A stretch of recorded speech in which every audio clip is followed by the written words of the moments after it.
Search कीजिए मेरा channel सनातन ज्ञान मंथन और सब्सक्राइब बटन और नोटिफिकेशन बेल को ऑन करना ना भूलें। इससे आपको हमारे चैनल से जुड़े सभी नए अपडेट मिलते रहेंगे। नमस्कार दोस्तों, आप सभी का हार्दिक स्वागत है आपके अपने YouTube चैनल सनातन ज्ञान मंथन में। आशा करती हूँ आप सभी अपने अपने घरों में कुशल व स्वस्थ होंगे। मैं फिर से एक बार आप सभी के लिए नई कथा व जानकारी को लेकर प्रस्तुत हूँ। अगर आप किसी भी विशेष कथा व जानकारी को प्राप्त करने में रुचि रखते हैं तो हमें कमेंट करके ज़रूर बताएं और इसी तरह बने रहिए हमारे चैनल पर और जुड़े रहिए अपनी धर्म और संस्कृति के साथ। फ्रेंड्स, आज मैं आप सभी के लिए एक रोचक कथा को लेकर आई हूँ। आज की हमारी ये कथा कामदेव व उनकी पत्नी रति से संबंधित है।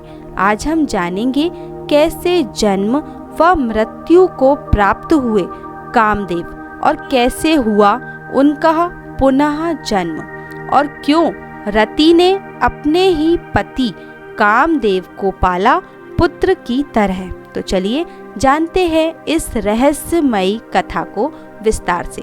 जिस तरह पश्चिमी देशों में क्यूपिड और यूनानी देशों में इरोस को प्रेम का प्रतीक माना जाता है, उसी तरह हिंदू धर्म ग्रंथों में कामदेव को प्रेम और आकर्षण का देवता कहा जाता है।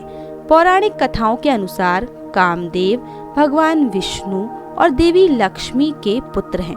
उनका विवाह रति नाम की देवी से हुआ था, जो प्रेम और आकर्षण की देवी मानी जाती हैं। कुछ कथाओं में यह भी उल्लेखित है कि कामदेव स्वयं ब्रह्मा जी के पुत्र हैं और इनका संबंध भगवान शिव से भी है।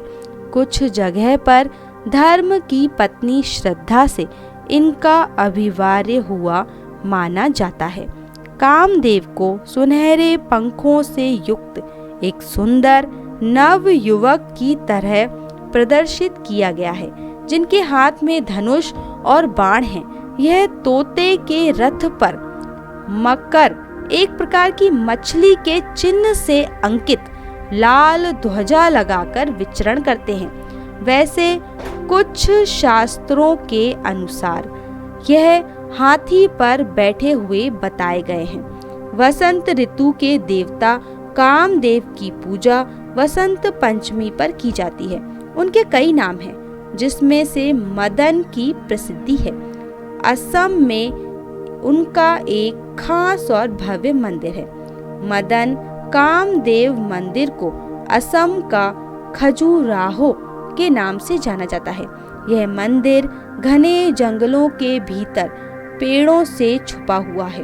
कहते हैं भगवान शंकर द्वारा तृतीय नेत्र खोलने पर भस्म हो गए कामदेव का इस स्थान पर पुनः जन्म तथा उनकी पत्नी रति के साथ पुनः मिलन हुआ था। पौराणिक कथाओं के अनुसार एक समय ब्रह्मा जी प्रजा वृद्धि की कामना से ध्यान मग्न थे। उसी समय उनके अंश से तेजस्वी पुत्र काम उत्पन्न हुआ और कहने लगा कि मेरे लिए क्या आज्ञा है।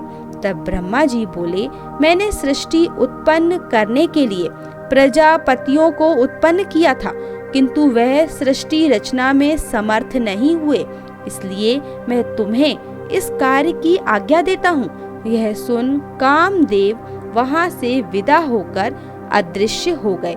यह देख ब्रह्मा जी क्रोधित हुए और श्राप दे दिया कि तुमने मेरा वचन नहीं माना, इसलिए तुम्हारी जल्दी ही नाश हो जाएगा।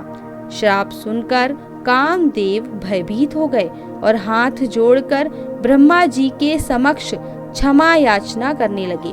कामदेव की इस प्रकार प्रार्थना को सुनकर ब्रह्मा जी प्रसन्न हुए। उन्होंने कहा कि मैं तुम्हें रहने के लिए 12 स्थान देता हूँ।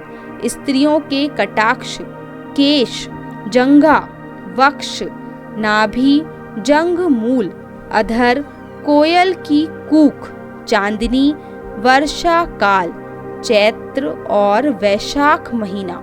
इस प्रकार कहकर ब्रह्मा जी ने कामदेव को पुष्प का धनुष और 5 बाण देकर विदा किया। इन 5 बाणों के नाम भिन्न भिन्न हैं। मारण, स्तंभन, जृभन, शोषण, उमादन।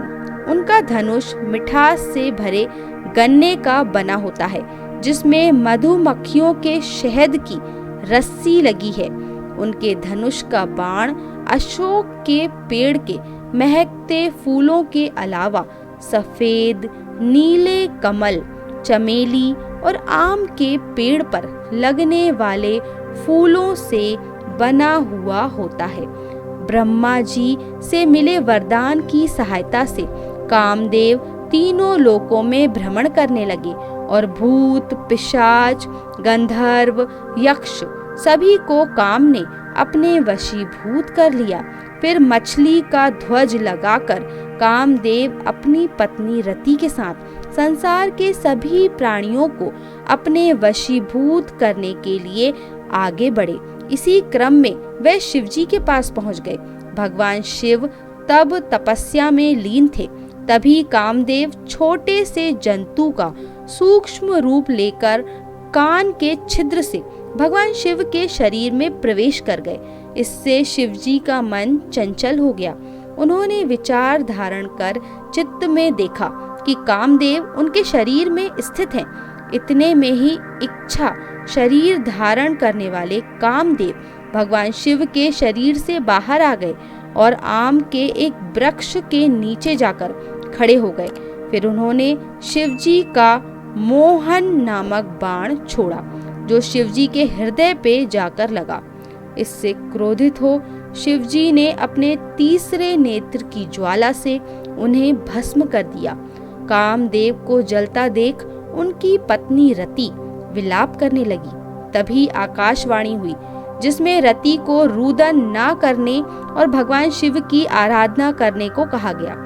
फिर रति ने श्रद्धा पूर्वक भगवान शंकर की प्रार्थना की। रति की प्रार्थना से प्रसन्न हो शिवजी ने कहा, कामदेव ने मेरे मन को विचलित किया था, इसलिए मैंने इन्हें भस्म कर दिया। अब अगर यह अनंग रूप में महाकाल वन में जाकर शिवलिंग की आराधना करेंगे तो इनका उद्धार होगा। तब कामदेव महाकाल वन आए और उन्होंने पूर्ण भक्ति भाव से शिवलिंग की उपासना की। उपासना के फलस्वरूप शिवजी ने प्रसन्न होकर कहा कि तुम अनंग शरीर के बिन रहकर भी समर्थ रहोगे। कृष्ण अवतार के समय तुम रुक्मणी के गर्भ से जन्म लोगे और तुम्हारा नाम प्रद्युमन होगा। पौराणिक कथाओं के अनुसार भगवान श्री कृष्ण को भी कामदेव ने अपने नियंत्रण में लाने का प्रयास किया था। कामदेव ने भगवान श्री कृष्ण से शर्त लगाई कि वह उन्हें भी स्वर्ग की अप्सराओं से भी सुंदर गोपियों के प्रति आसक्त कर देंगे। श्री कृष्ण ने कामदेव की सभी शर्त स्वीकार की और गोपियों संग रास भी रचाया, लेकिन फिर भी उनके मन के भीतर एक भी क्षण के लिए वासना ने प्रवेश नहीं किया। जब शिव ने कामदेव को भस्म कर दिया, तब यह देख रति विलाप करने लगी। तब जाकर शिव ने कामदेव को पुनः कृष्ण के रूप व उनके पुत्र रूप में धरती पर जन्म लेने की बात बताई। शिव ने कहे अनुसार भगवान श्री कृष्ण और रुक्मणी को प्रद्युमन नाम का पुत्र हुआ, जो कि कामदेव का ही अवतार था। कहते हैं कि श्री कृष्ण से दुश्मनी के चलते राक्षस शंभरासुर नवराज प्रद्युमन का अपहरण करके ले गया था और उसे समुद्र में फेंक दिया था। उस शिशु को एक मछली ने निगल लिया और मछली मछुआरों द्वारा पकड़ी जाने के बाद शंभरासुर की रसोई घर में पहुंच गई। तब रति रसोई में काम करने वाली मायावती नाम की एक स्त्री का रूप धारण करके रसोई घर में पहुंच गई। वहां आई मछली को उसने ही काटा और उसमें से निकले बच्चे को माँ के समान पाला पोसा। जब वो बच्चा युवा हुआ तो उसे पूर्व जन्म की सारी याद दिलाई गई। इतना ही नहीं, सारी कलाएं भी सिखाई। तब प्रद्युमन ने शंभरासुर का वध किया और फिर मायावती को ही अपनी पत्नी रूप में स्वीकार कर द्वारिका ले गए। मुद्गल पुराण के अनुसार कामदेव का वास यौवन, स्त्री, सुंदर फूल, गीत, पराग के कणों, फूलों के रस, पक्षियों की मीठी आवाज, सुंदर बाग बगीचे, वसंत ऋतु, चंदन आदि में स्थित है। कामदेव के बाण ही नहीं, उनकी किलीम मंत्र भी विपरीत लिंग के व्यक्तियों को आकर्षित करता है। कामदेव के इस मंत्र का नित्य दिन जाप करने से न सिर्फ आपका साथी आपके प्रति शारीरिक रूप से आकर्षित होकर बल्कि आपकी प्रशंसा करने के साथ साथ वह आपको अपनी प्राथमिकता भी बना लेगा। कहा जाता है कि प्राचीन काल में नर्तकियां भी इस मंत्र का उच्चारण करती थीं ताकि वह लोगों को आकर्षित कर सकें, वह सभी लोगों की प्रशंसा की पात्र बन सकें। तो दोस्तों, इस वीडियो को लेकर आपकी क्या राय है, हमें नीचे कमेंट करके ज़रूर बताएं। और अगर आपको ये वीडियो अच्छा लगा हो तो इसे लाइक करें और ज़्यादा से ज़्यादा लोगों तक शेयर करें। और ऐसी ही और भी धार्मिक कथाओं के लिए सब्सक्राइब करें हमारे YouTube चैनल सनातन ज्ञान मंथन को और Facebook पर फॉलो करें हमारे पेज को। धन्यवाद दोस्तों।